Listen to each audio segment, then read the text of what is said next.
We have plenty of time for this. As Brad will remind you in a second, this may run a little bit long, but he'll give you a heads up about that. But anyways, obviously I'm Mark Evans. I am World Conference Chair, so I hope you all are enjoying yourselves as we are well into our second day. But I did want to welcome you to our IABC Circle of Fellows Live, Tackling Communication's Biggest Challenges in the Second Half of the 20s.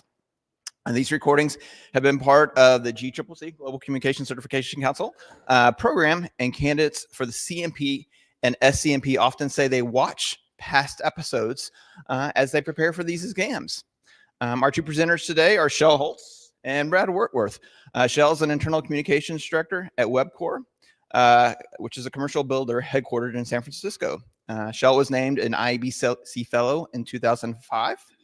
Brad is a corporate communications thought leader, a speaker, an IABC Fellow, a contributing author to the IABC Handbook of Organizational Communication, and the IABC Guide for Practical Business Communications.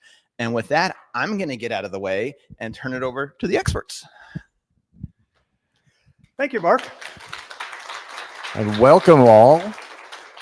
And welcome to episode 117 of Circle of Fellows.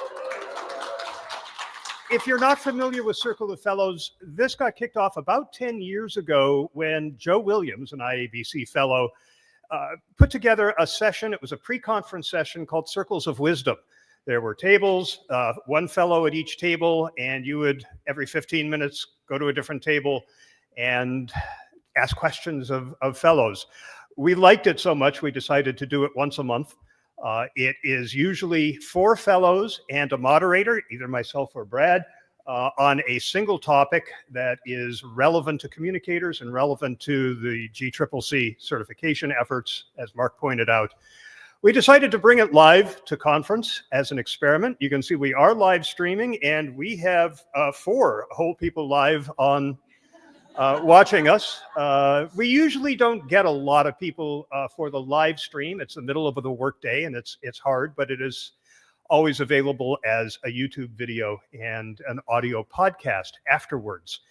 So we hope that you will, if you haven't seen them before, start tuning in. I will tell you at the end of this session about episode 118 in July. But in the meantime, here's what we have planned for today. We have 3 of our 5 new fellows from the class of 2025 on stage with me. I'm going to ask them to briefly introduce themselves again. Then I am going to pose a question to them, and then we have several other fellows in the room, probably cumulative couple hundred years of experience represented here. Fellows are by no means recipients of a Lifetime Achievement Award. We're not riding off into the sunset. So most of us are still actively engaged in the profession. We will tackle that initial question, and then we'll open it up to you. With all of this cumulative knowledge and experience here, what an opportunity to ask some of the most senior experienced communicators in the profession your question. If you don't have any, I have some backups in my pocket. And you mentioned episode 117. When you think about it, for those of you who are doing the math, that's 12. We do 1 a month. That's almost 10 years that this has been going on. And it's really very, very valuable. I love the topics. And I love the person who gets a lot of credit, who's not here in the room, is Anna Marie Willie, who is one of the live people on that stream. She is the one who is responsible for, I'll call it the herding cats, getting enough of us together on a monthly basis, making sure that Shell has the information he needs to post to be able to tell people what's coming up. But and she also doesn't like the attention. So thank you for applauding Anna Marie Willie, whom you can't see, but she's listening at every one. Great. And we decided we are going to show you how the sausage gets made. This is StreamYard, which is the live streaming service that we use. So I can bounce back and forth between, me, the panel, and Brad and the fellows, and Peg is going to be the videographer today. So let's get started with some introductions. Bonnie, who are you? What do you do? I'm Bonnie. Oh yeah, you have to turn the mics on. Sorry about that. I'm Bonnie Caver. I live in Austin, Texas. I run a reputation and change management firm. and I have been involved with IABC off and on since I was a student, which is a long time. We won't talk about how long. And I'm currently on the board of the GCCC. I'll be the incoming chair of the GCCC, and I'm also on the board of the Global Alliance, which IABC and GCCC are members of. Mike. My name is Mike Klein. Is my microphone on? I guess it is. My name is Mike Klein. I am a communication consultant based in Reykjavik, Iceland.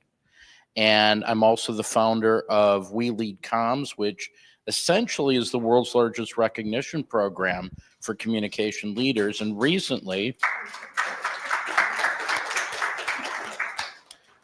I took over as editor-in-chief of Strategic.Global, which is a leadership platform and thought leadership platform for communication leaders worldwide. Good morning. I'm Lori Dawkins. I'm a local gal. Yay, thank you. Hey, that was Vancouver. so easy. Okay, you guys. I'm the Vice President of Communications and Engagement for an organization called the Provincial Health Services Authority here in Vancouver. It is a public sector healthcare organization, one of 6, and we run all kinds of just amazing specialty healthcare services for the province, including some pretty big household names, including BC Children's Hospital, BC Women's, BC Cancer, all the ambulance services, and the list goes on till you hit about 32 big programs and services. I have the pleasure of leading a team of about 50 communications professionals spanning all the things you would imagine in a full scope shop. And we do a lot of quite intense, I would say, sort of government relations work as well, sort of working behind the scenes to just make it look seamless on the outside, but sadly that's not always how it goes. We're often playing very prominently in media as well. But I've been a longtime member of IABC since 1994 and worn most of the hats along the way. Great. Thank you very much. And we're going to throw out this first question. And Lori, why don't we throw it to you first? Here we are, having made it through the first half of the 2020s. For the second half, what do you think are the most pressing challenges that the communication profession is facing? My goodness, much like yesterday when was named a fellow, it's like, how do I pick just one? But speaking from my own experience, I'm dealing with probably 2 really prominent things, and I know from colleagues that they're feeling it as well. Probably can't emphasize too much that change piece, and it's happening inside my organization as we're trying to figure out how do we make do with less, both in terms of financial resources, people retiring, and people just having bit of an epiphany about what they want their work experience to look like in their lives, and not necessarily being in it for 30, 40 years in the same thing, and just really wanting different things out of life. And so that impacts a public sector workforce in a big way, and they expect very different things out of me as a communications professional, which leads to sort of the part B of that is I'm finding more and more they want their communications inside their organization to speak to them as humans, to directly align with their values. And of course, not everybody has the same values. And so that leads to a lot of friction within. And so my team and I going, what is our role in that? And there's a lot of different answers to it. And on any given day, I make some people really, really happy, and I piss other people off. so learning to come to terms with that is my big issue. Mike? I think the one biggest issue actually has 2 distinct parts, and that is external instability and our collective professional confidence. Because so much is going on around us that's beyond our control, politically, economically, socially, technologically. And at the same time, people, particularly from an internal comms perspective, they're looking to their organizations and leadership for some constancy, some momentum, stability to the extent that that's possible, or at least some degree of certainty around that uncertainty. And if we don't act as a voice for this, we are going to be at the mercy of people who don't understand this, aren't that interested in it, and may actually exacerbate the problems that we're dealing with. Bonnie? So I think we are going to be in a very messy period. And we have to get very comfortable with being uncomfortable. There'll be times where we'll feel like our profession is being attacked and we're not needed anymore. There'll be times when we'll be very much at the top of the table, needing to lead things. And it's a great opportunity for us to step to the plate. And I think of the waves of the ocean and it being very, very rocky. And when you put communication through it, it calms the waves. And I see that that's where we have an opportunity to lead. Great, thanks. Now I'd like to turn this over to our other fellows. Let's see, I could take a hand if one of you has a thought, or I could just call on one of you. Theo Mary. Thank you. I'm worried about trust. How do we establish credibility in an age of skepticism? I don't know if you have all seen the last Edelman study about that. Trust is at an all-time low. And I'm thinking, how do we help our business leaders be more credible, more transparent, more human? And with AI coming along, we don't know what's AI generated, what's human generated. So how will we build more credibility for business leaders? Yeah, it's a great idea for the fellows to do something an unusual 45 seconds for this crowd. So we want to keep it, because the other thing when we put this together was we want you to come up with your topics and also questions for either fellows here, this panel up here. So when we were putting this together, it wasn't going to be AI or any one single topic. We wanted to hear the variety that people have. And that includes the 5 viewers in the Yeah. Remote audience. Yeah. Deb, Brian, others chime in. Can we turn to Priya? Yes. I think the big opportunity, very consistent with what the panelists and everyone was saying, is that there's this opportunity for alignment versus agreement. And they're very, very distinctive. It's how do we get people where we're going together, even valuing their differences of opinion to actually contribute to the future. Can I just keep going down the row here? With the I was going to say, go keep up the row. Angela's ready for you. Oh, Angela, come up this way. Yeah, sort of building on some of these themes about, are we relevant? Are we going to be needed? I think we've gotten measurements now just built into a lot of the tools that we're using. So that's nice, but they're not necessarily meaningful metrics. So I think a lot of the questions I've been hearing at conferences, how do we measure the things that show that we're making a business impact, that we are needed, and that we can be trusted to help the business grow? Love it. Zora's right here. Can we come to Zora? Absolutely can. I have a question around building capabilities for what's next. So with the growing pressure for digital skills, ethical leadership, and executive level thinking, what are the biggest capability gaps in our field, and how do we prepare ourselves and the next generation for what's ahead? Love it. Did I just mess this camera angle? No, it looks fine to me. Okay.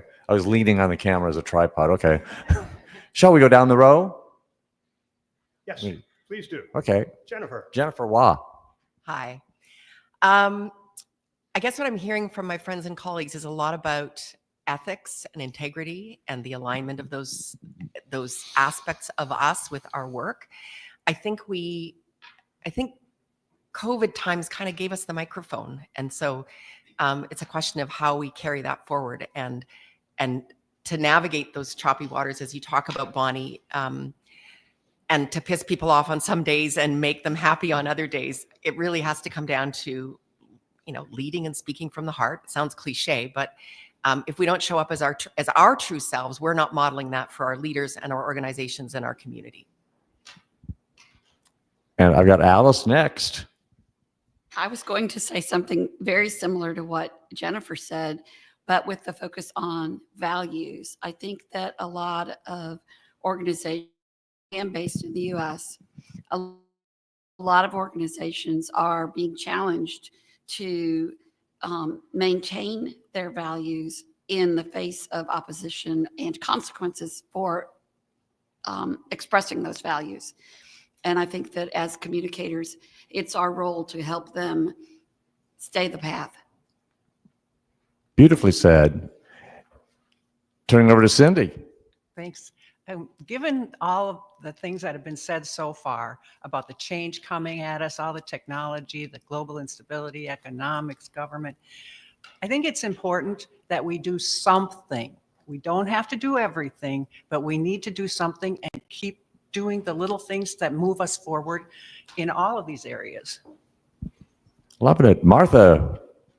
Well, I don't know if I can add anything more, particularly to what Alice has said, because we've had conversations. But to build on the metaphor that Bonnie offered, I do think values and our code of ethics act as our moral compass. And when people know what our foundational principles are, they have a part of information that they can act on.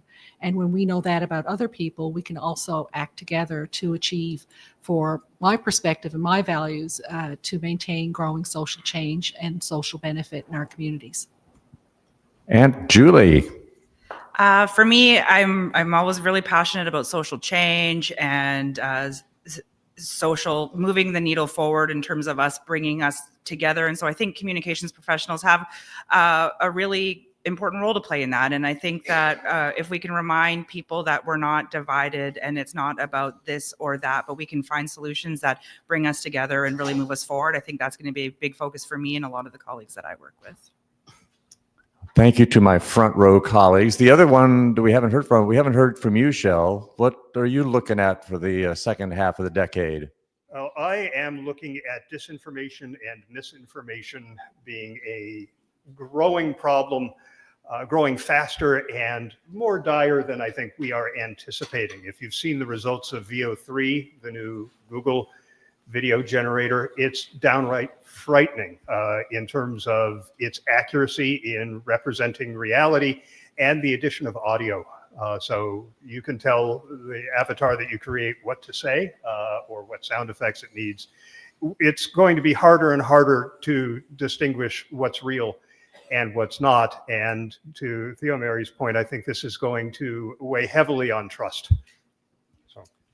And if I can throw in my 2 cents, I think that there's going to be a need for internal communications to consumerize the world that we live in outside of the workplace. We consume all sorts of information. We use different sorts of tools. We're going to see that same thing needed to be applied internally, where people can subscribe and unsubscribe to information and find the stuff that is really helpful in getting them to do their jobs more effectively. And I'm not sure that we have the models there yet to be able to do that successfully.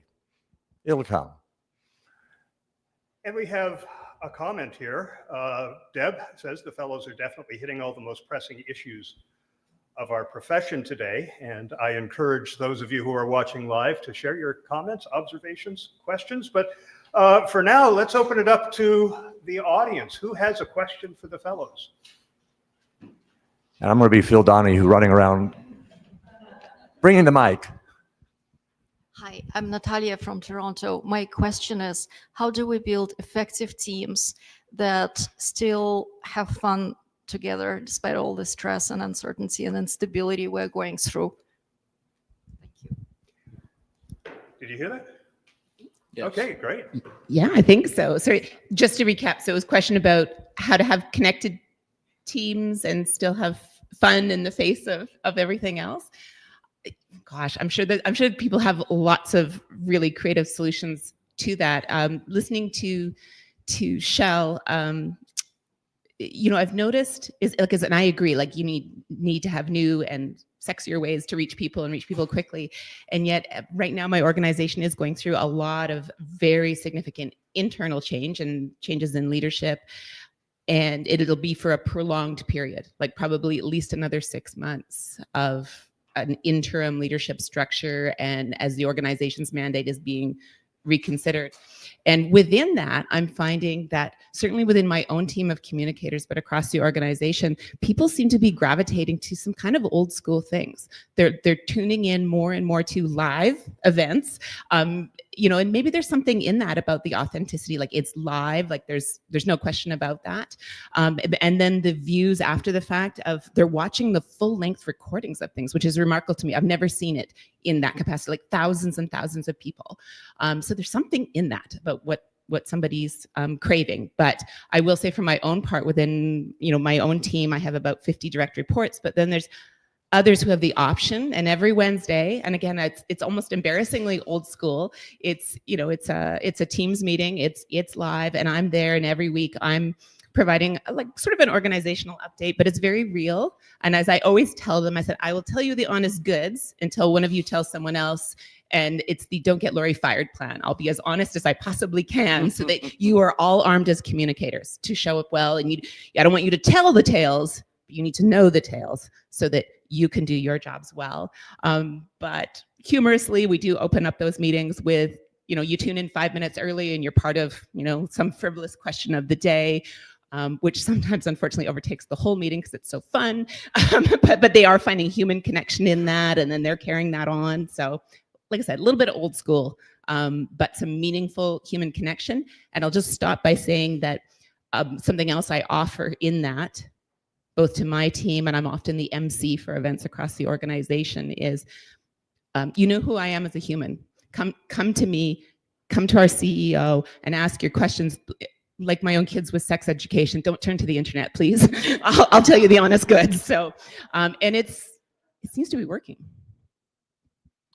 And I think Priya, you want something to add on that? Yeah, I think that one of the things I kind of approach a lot of programs and opportunities and conversations with is I really believe that we have a lot more in common than we have that's different. And I think research is starting to show us that we all care about the same things. We care about family. From an internal communication perspective, I think there's an opportunity to talk about stability, security, and safety, because that's kind of a foundation that's really important for our employees and our communities and our neighbors to know that we're safe with one another and that we're all looking out for one another. And Mike? I think the most important factor in having a team that's happy is whether the team is winning or not. And as much as I love everybody in this room and love the sentiment behind a lot of the things that people are saying, that it's not just about trying to make individuals and teams feel as comfortable as they can feel. I mean, there's often too little emphasis in our space on how we can actually help organizations perform, on how we can help people work more effectively, deliver more effectively. We see ourselves often as the voice of the employee or the conscience of the organization. But we need to remember one thing. We work for the organization, not necessarily for the employees. And as somebody who's an active sports fan, I know that when my team is winning, I'm much more engaged. But if my team's not winning, my level of engagement isn't alone going to drive that performance. Monique. Hello, I have a question. So there's a lot of focus on content production. For example, Zalando, one of Europe's leading or main online retail, have committed to 50% more content for their marketing and comms. So it seems like more and more and more. Do you see a tipping point where we might shift into other techniques to engage and communicate aside from just producing more content? Ooh, that's a great question. Can I throw that to you, Bonnie? Certainly. We're producing more content because AI needs more content. And so that's going to fuel AI because AI is out of content. So there's a point to that. I think content's a lot of noise. I think it's very difficult to break through the noise. We're going to have to be creative and come up with things other than content, or how we creatively use that content to reach stakeholders. The most important thing about content is going to be the highly personalized meeting people where they are, and I'm not sure we're talking about that when we're talking about more content, but that's really what more content looks like, is what comes into Bonnie Caver's inbox that is all about what Bonnie Caver's interested in, not what Zora Artis is interested in. I want to know what I'm interested in, and we're going to get to that point. Lori? Yeah, briefly, I was going to say, interestingly, we're actually producing less content. We're intentionally scaling back It's a lot of noise, and we're actually focusing more. We talked about values, and in my organization, we shifted two years ago, and we story's too long to tell, but we have values, which would feel familiar, and we also have Coast Salish teachings, which were gifted to us by a Coast Salish knowledge keeper. And so we shifted from content generation to talking about how we will show up for each other.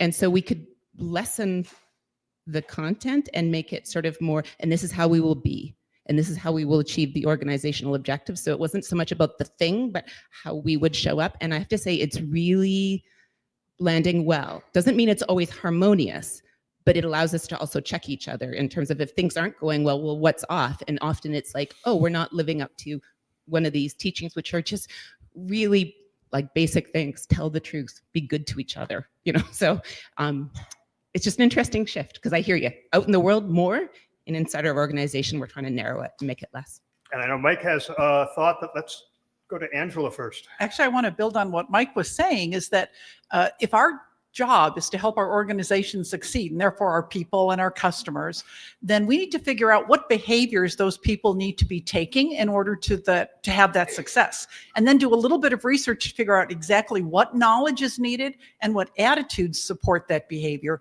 And we need to focus our messaging on those messages. Now, when you look at different subgroups, what they're going to need both in terms of knowledge and attitudes are different. So we still may need to do quite a bit of different content, but it needs to be that tailored and that strategic that leads to the behaviors that give us the business success. Mike? And Angela, that actually leads very well into what I'm thinking of in this space in terms of, it's not necessarily going to be an issue of content. It's going to be an issue of filtration. Because of all the content that's coming through, people are not going to have the bandwidth or patience to sift through it all. And so they're starting to use AI readers and AI filters to sift through all that stuff and elicit small numbers of bullet points. Now, the real question is, how do you program those filters to align with organizational priorities? Or are you going to allow people to do their own filtration, to focus on their own priorities? So there could be a massive alignment issue coming up where people are choosing filtration based on their own agendas. And at the same time, there's going to be a trust and politics issue with the organization and the extent to which they're going to weigh into this filtration process. And I just have one note to add, and that is, I think it's a question of where your content is going and what the goal is, what the objective is for that content. Right now, we're seeing a shift in behaviors among consumers using AI for search instead of the traditional 10-link Google page. We hear about people saying, my company is showing up in search results. Where are those search results coming from AI? Well, it turns out a lot of it's Reddit. How many of you are directing content to Reddit? So having employees, thought leaders, subject matter experts engaging in Reddit and sharing content there is going to go a long way to having you show up in those AI search results. Is that important? Then you need content there. So I think it's strategic. It's not just we have to have a lot of content so people know what we're doing. You need to be thinking about what that content is aiming to achieve. Brad? Shell, we've got another question from the audience. This is coming from Emma. Thank you. So as Bonnie mentioned, the content that is being produced today is often very, very personalized, very targeted to the customer's needs, the customer's interests.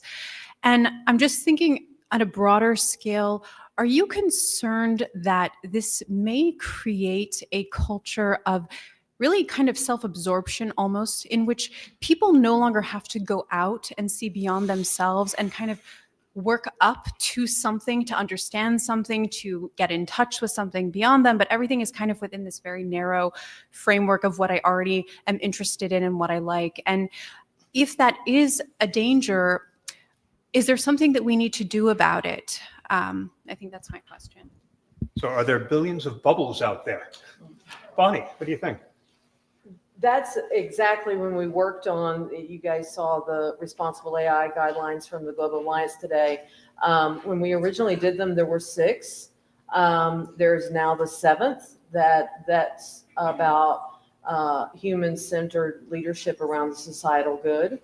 And that's about those kinds of things. How are we, as leaders, making decisions and thinking deeply of what this long-term impact is and how we guide it? Because until it happens, people might not know that they're in a bubble and they no longer realize these things. Or we might self-select to be that, and that's our choice to self-select. But as communication professionals, we have this opportunity to guide what that might look like and to think deeply of what the impact of what we do and the way we shift will impact society. Other thoughts from the stage? Yes. What do I want to say? I absolutely agree with you, like that fear of the self-absorption. And my organization made an intentional choice, again, 2 years ago, in parallel with teachings, but to prioritize eradication of Indigenous specific racism and discrimination in healthcare. Very lofty. We're not there, to be clear. But that meant in everything we did, and certainly in my role as a communicator, is how do I bring that priority in a meaningful way to frontline delivery of pediatric care, of ambulance services, of healthcare service planning. And it changes, but that was the consistent thread. And there was a lot of resistance because people were very much self-absorbed in their own aspect of healthcare service delivery and their information feeds and everything else. And so we were challenging their worldview. They were very resistant in some pockets to even the existence of racism, and yet it was the foundation of everything we were trying to do. And I apologize a little bit to those of you who are not from British Columbia or Canada, and this may or may not resonate, but there is probably something in your history of where you're coming from. And it's to go back to more are you worried about the selfish piece? Yes. But there are things you can do to also actively challenge, but takes slow, gentle layer upon layer upon layer, and even focusing on one thing, but bringing it to everything you do in a different way. And I've seen the measurement to show the traction to increase from awareness to education to actually, I want to play an active role in doing something about this. And this is what it looks like to me in my part of the business. So it's exciting when it starts to take root. And once we deal with that, which will probably never be a done, switch to the next priority, but picking something big and tackling it inch by inch. And Michelle, we got another question from the audience. This one coming from Joanne. Thank you. To be in the room with all of you, and I know most of you, it's just amazing. The talent and the skill sets. What keeps me up at night, being from IABC Florida, is what is the trusted resources that we need to go to get to dispel this misinformation? It's not dispel. Misinformation is out there all the time, and I'm constantly looking at where the source was and everything else. Do you have trusted sources that you go to for information, for data and statistics, especially in the political arena? And then secondly, with it, what would you challenge us as a room of professional communicators to do, and what voice could we have to help stop the misinformation that's going out and the data that we are constantly getting into all of our feeds? So if any of you have any insights on that, and if you have a call to action for us as professional communicators, that would be wonderful. Mike. You touch on a couple of distinctly different but critical concepts. The first is, the question of what is trust, where is trust, and who do you trust? And that has huge implications, particularly for internal communication, because in a sea of content and in a sea of, lots of things going on, lots of priorities going on. We'll get into disinformation and misinformation in a second. The thing that's going to come down to be the most important is going to be peer-to-peer communication. People are not going to be paying as much attention to the tsunami of content that's coming to them. They're going to go to the people who they know have an inside look on what's going on, what people are really finding important, and what people are doing to deal with all of this stuff. So in a sea of content, it's the connectors that are really going to make the difference. And organizations that figure this out are going to have a competitive advantage over those who don't. Now, the issue about disinformation and misinformation, we're not going to be able to stop it. You know, you've got a whole industry, you've got literally whole countries that are spending billions of dollars to drive public opinion in a particular direction in a very selective way in terms of the facts that they present. That's not going to change. The extent to which credible sources are promoted and repeated, particularly on a peer-to-peer basis, it's not going to be perfect, because there's also, you know, people have closed themselves off into certain social groups. You mentioned Florida. I imagine Florida is one of the more intense places in which this happens, because you've got very different ethnic groups living in very distinct geographies. And, you know, you've got people who live in MAGA bubbles. You have people who live in, you know, minority bubbles or community bubbles. And these people don't talk to each other anymore. And I think that's where the workplace comes in, because people have to engage with each other in the workplace. And I think what we can do is, you know, at least by creating a culture of mutual tolerance, if not mutual acceptance, some of these information flows may get from one group to the other. I did have one housekeeping chore. I just want to make the television audience and all of you, we realize that at 12:30 we're supposed to end, but a Circle of Fellows broadcast has never ended in 45 minutes because we have too many people with too many great things to say. So we're going to keep going past, theoretically, our 12:30 cutoff. If you do need to go to a lunch and learn that you've signed up for, 11:30, you can get up and get out of here. The thing that follows this is lunch, so don't worry about it. 11:30, you're right. Okay. Yeah, I'm going to add one point to Mike's response, and just a resource, since the resource was the request. There is a new resource within the last couple of weeks. If you go to indicator.media, this is a resource from Craig Silverman. I don't know if any of you know him, good, solid Canadian. Craig, he used to have a blog called Regret the Error, where he covered newspapers that published corrections. He ended up working for ProPublica. He's a journalist. He spent 5 years at ProPublica covering disinformation and misinformation. And now he and a partner have started Indicator to keep people alerted and updated on sources of misinformation and new trends in disinformation. My podcast co-host Neville Hobson and I interviewed him. That interview drops tomorrow on the FIR interview feed. And but just go to indicator.media and subscribe. It's a great way to stay current on what's happening in that space.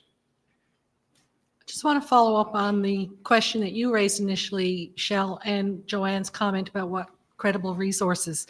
My public health colleagues will know we favor the upstream approach versus the downstream approach, and trying to correct misinformation is like trying to roll, you know, the big rock up the hill, and you've got no hands or feet to help with you. And so when we look at the upstream approach to addressing misinformation, what we need to do is really emphasize critical thinking skills. We see attractive content. If it hits our value points, we start to accept it. We need to go back to the 60s. We have to start questioning authority. Whose authority are we respecting when we accept a particular piece of content or a particular piece of information? When you're looking for credible sources, who's citing them? Who's reporting them? Go to communities and listen. Don't ask other people to teach you, because that's, you know, their knowledge and expertise, but do your own homework and your own labor. And then when you have become informed, find those other sources that then you can ask those questions of. But be really critical and be really skeptical and really question the authority of what's coming over, and encourage your colleagues to question what they're seeing and how accurate it is, because everything is not as it seems. It's like that old New Yorker cartoon. On the internet, nobody knows you're a dog. And with all the bots, people have lots of information coming at them. We're suffering from information overload. And as I said, those that hit our value touch points are the ones that are going to get their foothold in our door, and then it's harder to get them out once we start to accept the veracity or the validity of their claims. I just have one quick thing to add. I had the opportunity to meet with the United Nations about responsible communication last July, and their focus was on how do we fight disinformation and misinformation. And they were asking the communication profession to help them. They were also asking the advertising profession. So they were really looking at corporate comms that are looking at what are our social media buys, where are we spending our advertising dollars, what's programmatic advertising looking like, because it's they were asking, and they're asking Google and Meta and many other organizations to join in, but they're asking us to help fight this misinformation and disinformation, and to do it with our pocketbooks and where we're buying our ads and where we're doing our social media, and then to help educate our stakeholders of where this misinformation is coming and exposing it. Because to Martha's point, we once it comes out, it's very difficult to fight it. Where we have a role is to educate, and with our buying power, because we spend a lot of money in social media, we spend a lot of money in advertising. And Jennifer, you want to add to this conversation? Yes, but kind of indirectly. So in addition to consulting, I teach business communications to third-year business students. So these are our future leaders. And I'm just observing some things that tie into what we're talking about. First of all, are they always bringing the critical thinking skills that I want them to? Not necessarily, but they aren't afraid to question power. They will challenge me in a classroom in ways that delight me and frustrate me. And but that's a kind of a new shift for many of us as communications professionals. Again, thinking about these future business leaders coming into the workforce and the ways that our organizations both support that dialogue and understand it more deeply in terms of the disinformation and misinformation. And then tied to that, I just wanted to say to the question about the bubbles, I would observe, and many of you teach are in post-secondary as well, but that their networks are getting smaller. They are trusting fewer people. So they're tied into, as part of an international business school, a huge network of opportunity. But the people they trust is a smaller group than I think it was for generations before them. And so I don't know how that looks for us, but I think it's something we need to anticipate and work toward. Great. Brad, there's a question over here. You had a question? But before that, two things. One, before everybody starts to filter out to get to other sessions that you may be planning, you're welcome to stay. We're going to go till noon. But do want to let you know that the next episode of Circle of Fellows, episode 118, is scheduled for Thursday, July 17th. It's almost always the third Thursday of the month. We couldn't get them to move the conference to accommodate us. It will be at noon Eastern time. It's on the leadership role of the communications professional, Andrea Greenhouse, Mike Klein, Robin McCaslin, and Russell Grossman will be the fellows participating in that discussion. Watch LinkedIn for the announcement, or wherever you get your social media. And Brad, I do want to take care of this question that has been sitting here for a while from the audience. This is from Brian Kilgore in Toronto. And I'm going to throw this one to you, Brad. Do IABC members aim their efforts at communicating within their organizations, talking to themselves, or to outside publics who buy from and regulate and depend on the IABC's employers' actions? Great question. I would say I'm not sure it necessarily comes to me alone, because everybody has something to say on this. But you first.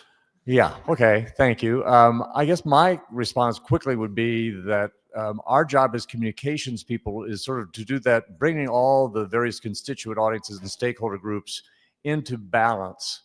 It's not just what it is that employees want to hear, what it is that managers want to hear, but what is the outside world saying? And so how do we tie all those pieces together? And I think we and the top leaders in organizations are the only ones who have that sort of responsibility for seeing all the audiences and tying them to our actions. So yes, I guess is maybe a good answer, but I also would defer to people up there on the panel. Does anybody have additional thoughts on this?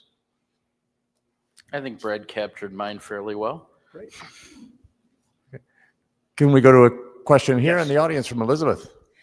Well, I have an observation from a journalism talk that I went to in St. Louis, Missouri. And we were talking about this very problem of people not doing critical thinking very well. And with the movement toward fewer people going to a liberal arts college and things like that, where are people learning their critical education skills?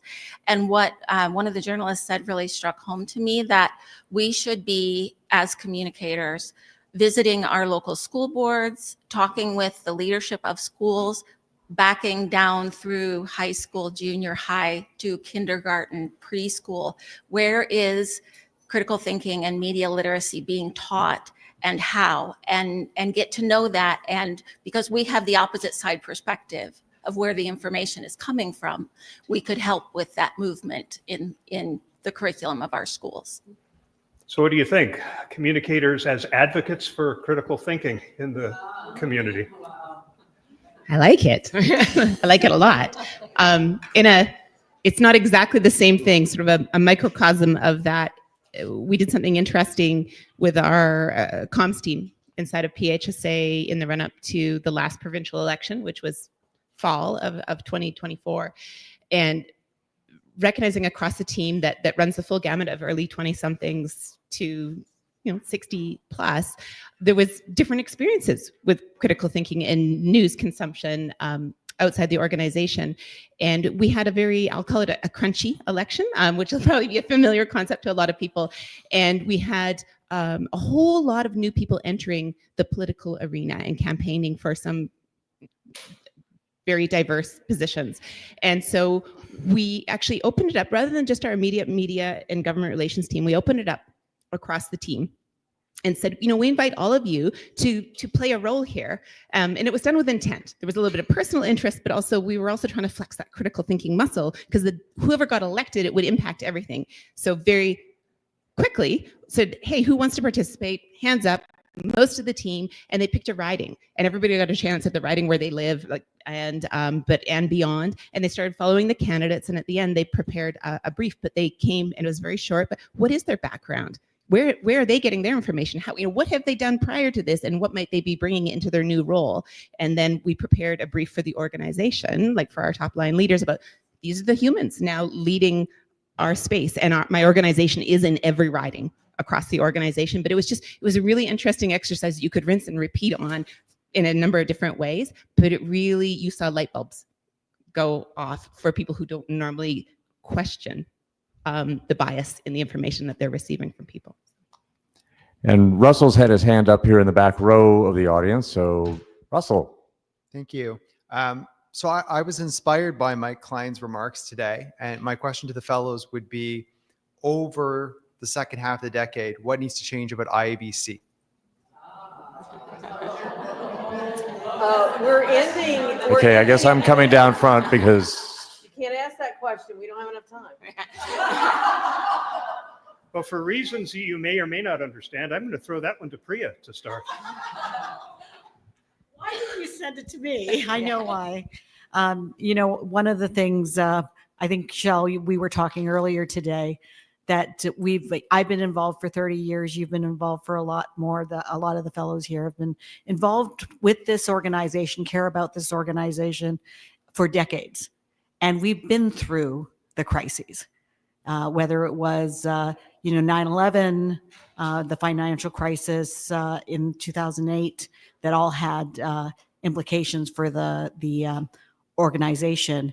And through all of that, we kept communicating. We kept talking to each other. We had the uncomfortable conversations, and we kept that open, and we built relationships, and we built, continued the organization through that. And I really feel that conversation, the open, honest conversation about how that alignment I'm looking for, not necessarily agreement, has to happen to move us forward. I don't know if anybody else has anything. Thoughts up here, Mike. So we have been talking about this. This is not a new idea, but it's been out there for years. We're very internally focused, and we need to be more externally focused. And we are international, but we're not truly international. Like it's, Canada, it's like really North America, New Zealand, Australia, and a few people from Europe. I don't have the answer, but I really truly think that we need to focus more on that. Mike? There was a saying, I think it came from Einstein. The thinking that got us to this place is not necessarily the thinking that's going to take us forward. And yes, there is a tradition of having certain types of practices and, having a big powwow at World Conference and airing out all of the thoughts, particularly of people who are used to having a voice in these issues. And the reality is that we live in a much bigger place. There is no barrier to having these conversations. In fact, because of the miracle of online technology, it becomes possible for people to participate in these conversations, even if they can't afford to be with us at World Conference. And my invitation for people who would like to participate in the direction of this organization is to participate in the direction of this organization, is to put yourselves out as IABC fellows, as IABC members, as IABC leaders, and speak not on behalf of IABC, but from our own positions as fellows, leaders, and members. We have an opportunity to broaden the IABC conversation, not by looking inward, not by shooting at each other in forums and things like that, but in making the case for our existence moving forward. Other questions? Got one in the back from Patrick. Make our way back that way. Brian Patrick. There you go. Thank you. I guess just as happenstance, I was in a French class, and for the non-Canadians in the room, it's a lifelong mission for Canadians to study French. So it never ends. And if you work on any level of government, even more so. I guess I feel like I was the last to come to realize this, but we had a passage last week that we had to read, and it was on the ethical dilemmas around the use of AI and how it puts so much of a strain on resources and so forth. And I was really pleased this morning when I was in, what was the program this morning, the PR industry and the generational gaps, and that Gen X or Gen Z or Z was really concerned about, number one, about feeling like they're cheating, feeling guilty, but also about the energy they're harvesting and the impacts on that. And I just wondered if that is a topic that we might take away, because I feel it's a bit it's not a bit unaddressed. I feel that it was unaddressed during this conference, and that's fair. It's early days, but I wonder if it might be a takeaway to consider, whether it's a study or an SIG or something to give the community some guidelines. I'm also very happy about the Venice Accord and those guidelines, but I feel like it leaves the whole environmental thing a little bit just floating out there. And I think that as we seek to work with integrity and so forth, so that's my question, if it's a question or a thought. And I'll just say for one of the panelists that I grew up in Charlottetown, and actually I'm back there, and I grew up only a couple of blocks away, pretty much the same street as the future Dr. Bonnie Henry. So, yay. Small world. Shell in the panel. Should I pick one of you? Bonnie. I think we have to address it educationally in the collaboration of private and corporate and universities to look at how we're bringing that to the table. I think we need to look at other places within IABC that we're educating that, and we're talking through it at the chapter level, the region level. There's a lot of opportunities there. Master classes, we have all of that. And as far as the Venice Pledge, we have a role in a lot of things, and that's kind of where the societal impact is. But we aren't in control of everything. And so we talked a lot about whether we should put the environmental piece in there, because the environmental piece is huge. I talk about that a lot. I do every Friday responsible AI minute on my LinkedIn, and I talk a lot about the energy impact. But there's things that we can influence and things we can't. So it was a little broader, but I think it's up to us to determine within our organizations, alignment to our values, if that's something that's very important. Certainly, if we're looking at our CSR goal, corporate social responsibility, our ESG, which somebody said no longer existed this morning, we've got to go back to those things and educate and say what we're not willing to stand for. But we have a long road ahead for things to be, for AI to be energy efficient. Is going to take a while, and for our energy infrastructure to catch up is going to take a while. So we have to determine, do I want this really cute thing on AI that I can put in social media and have a lot of fun, or do I just go take a picture on myself? I can propose a simpler solution. I live in Iceland. We have geothermal power. We have hydropower, plenty of land. Iceland would actually make a wonderful place for some of these AI data centers.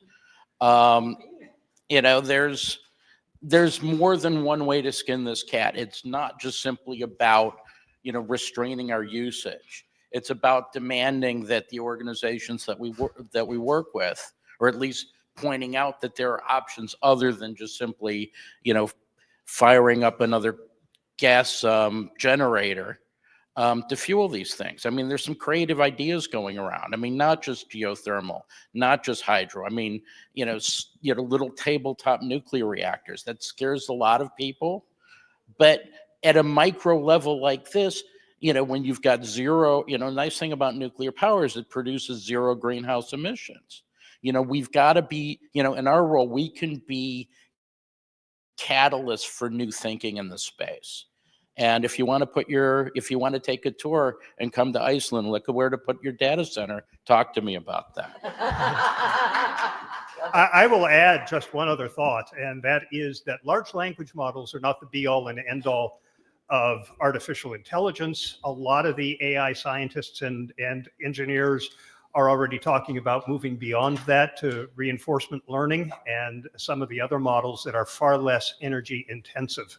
So watch for this space to change rapidly over a long period of time. And we are at about our hour. I want to thank you all for coming to the first live. Yes, thank you so much. So, not that the others aren't live, but not in front of a studio audience.